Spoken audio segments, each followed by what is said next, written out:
Book of the week is what else? Finally, Priyanka Chopra, Jonas Unfinished. Before I tell you about the book, I have to tell you a small flashback. We were at an award show, it was my award show, and we decided that Priyanka Chopra should pay a tribute to late Yash Chopra. It was a last minute thing, and she was quite upset that she was unprepared for it. So she said, okay, if you want me to do it, you write a small citation for me. I was in the midst of a lot of pressure because it was I was hosting the show, but I wrote something and gave it to her, which was regular. When she came on stage, she did not read or recite my citation.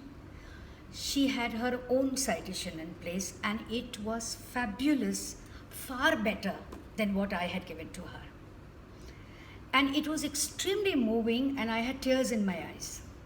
And I knew at that time that Priyanka was ready to tell her story in her own words. Unfinished, published by Ballantine Books of New York, is exactly like Priyanka Chopra. It's good looking, it's a handsomely produced book with a fabulous cover, super printing, super layout, neat, tidy, uncluttered, great font, easy to read, fabulous paper, stylish.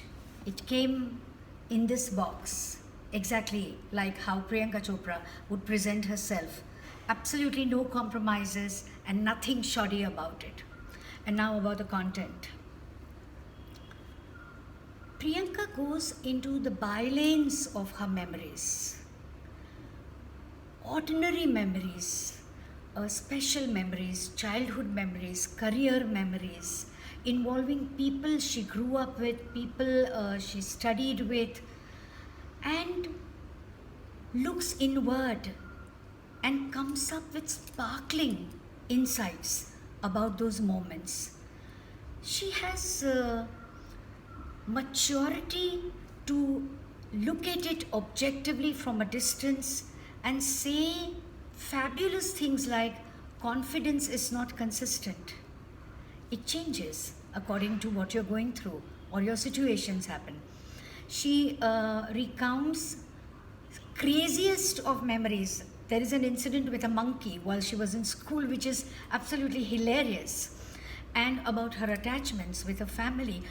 What an impact her parents have had on her, and how they travel with her even now in her pockets everywhere she goes, no matter which continent she is in.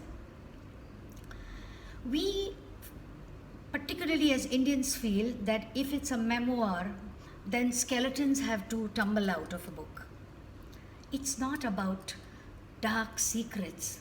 It's about your observations. It is about your growth, your enrichment as a person, and being able to place and piece it all together. As a writer, in my adolescent years, I was told that observations and insights is everything. You don't have to be a terrific storyteller. If you have observations, then you will make a great writer. I think it's a lovely book because it is exactly like Priyanka Chopra, looks stylish, looks good, has content, has brains, and most important, has a soul and has a lot of dignity. I recommend it strongly.